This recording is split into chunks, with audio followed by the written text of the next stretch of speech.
Season 4, because she was going off to college, there were a lot of new sets, some of which we saw only one time. It was nice to be in new spaces, and having blown up the library, we had to build the university hall that we had.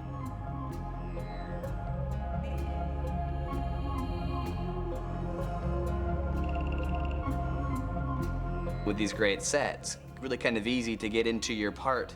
You know, if you're in a crypt, you're in a crypt, you know? Kerry Myers, the production designer, is just phenomenal. He has the ability of using sets over and over and redesigning them and making them look like something else, like the secret laboratory. That set initially started as a library, a very old-looking library. Then it became a sort of a Gothic-looking church, using the same structure, which is the arches of this.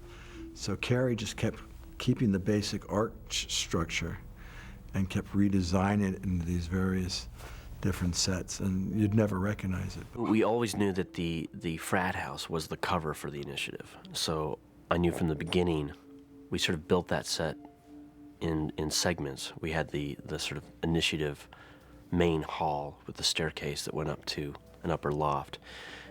So we built that initially, and then, but Joss had, sort of cued me into the fact that we'd be going in other places in that set that we'd have to discover later on. So as the season progressed, we sort of just added on little back hallways, which led to the secret mirror that you'd open up and then go into the elevator that takes you all the way down into the initiative. And then there's other sets that carried on throughout the season, all the hallways and stuff, some of which we did on stage. And we created an infinite length of cells in a shot with actually just 2 mirrors. We only had 5 cells, and we had very large mirrors on either end of it, so that it just reflected the hallway to infinity on both ends. The biggest and best set of all isn't really a set at all. It's the initiative, which was filmed at a place called Skunk Works, where they built stealth bombers. And it's not designed for movies. It's a huge government installation that's real and huge and important. So that's why it looks as realistic and enormous as it does. I wanted to get that overwhelming sense of the paranoia and the grandeur and the we have everything. Visually, sometimes we were able to pull it off. We got a few shots, like when they first go into the initiative, they're really epic. But we wanted basically James Bond. The initiative set, we used a couple different big industrial hangars with very cool features. We sort of movable catwalks and these big pits built into the floors. That we lined with Mylar plastic, just to sort of give it that space age, high-tech look. And also allowed us just to give that high-tech look to just one very specific spot in a very large set. If we were to try to make that whole set look high-tech, it just would have been prohibitively expensive. We built a pretty impressive university inside one of our stages. They had to create a new world for Buffy, and on one of our stages, they created UC Sunnydale, and it was just amazing. Hallways, and upon hallways you can walk through and go into lecture halls and go into student common room areas and staircases that went up to nowhere, but we didn't know that. It was just a very impressive looking institution. We also used, when the doors open from the university, it would actually be out in our parking lot. And what they do is they dress the wall, the only part of the wall of our building you could see, they dressed it like a university, a hall or a dormitory or something. And we used a lot of our little studio space, our little compound here. Okay, so now we're walking into our set here on stage. This is our college campus interior hallway, and for you real Buffy aficionados, you might see this space and realize that this used to be the high school hallways. Just sort of changed into our college campus here on our stages here. Basically, it's the same layout as what we used to have for our school hallway, and you can see we've added a lot of brick. We've changed the arches, new floor surfaces, a lot more architectural detail than what we had in our high school campus. And this was all to fall into place with the exteriors, though, that we still use for our college campus, which is the UCLA college campus.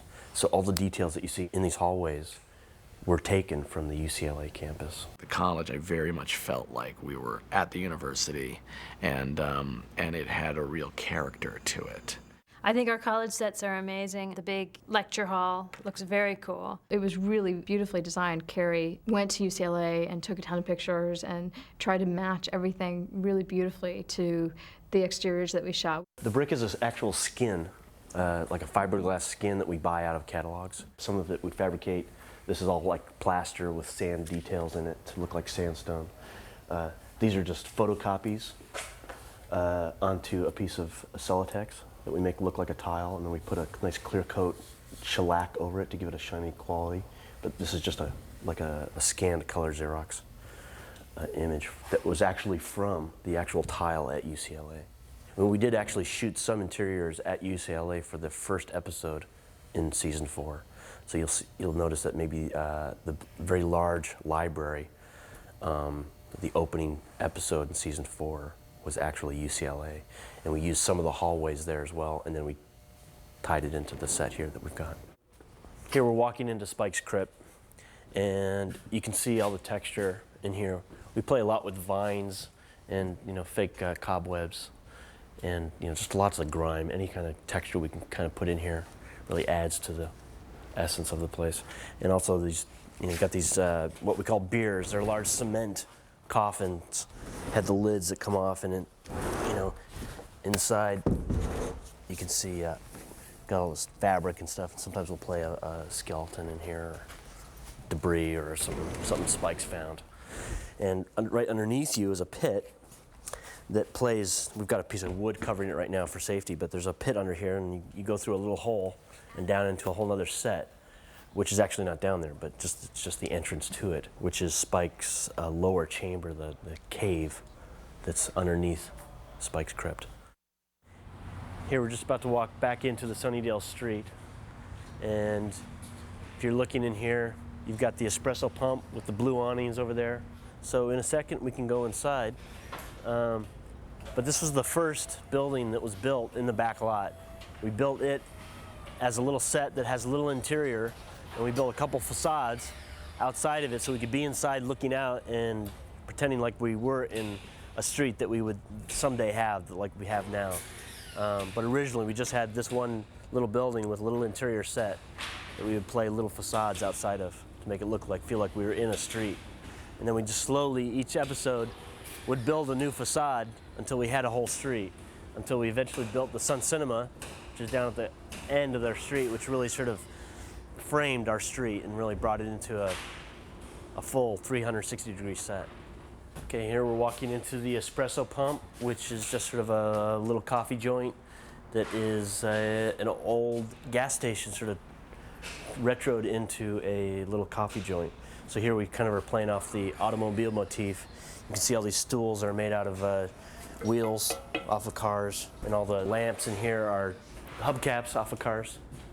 And you've got to see many car parts as well. The decorator, David Conniff, pretty much goes and finds all this stuff. Pretty sure this was his idea to get the hubcaps and make these lights out of them. This set played heavily in the show Superstar with Buffy and Jonathan, where they sort of had this little scene going on in here. But if you keep the look consistent enough, then it all just, you've created a world that just is realistic, and you don't really have to go to a level of detail all the time.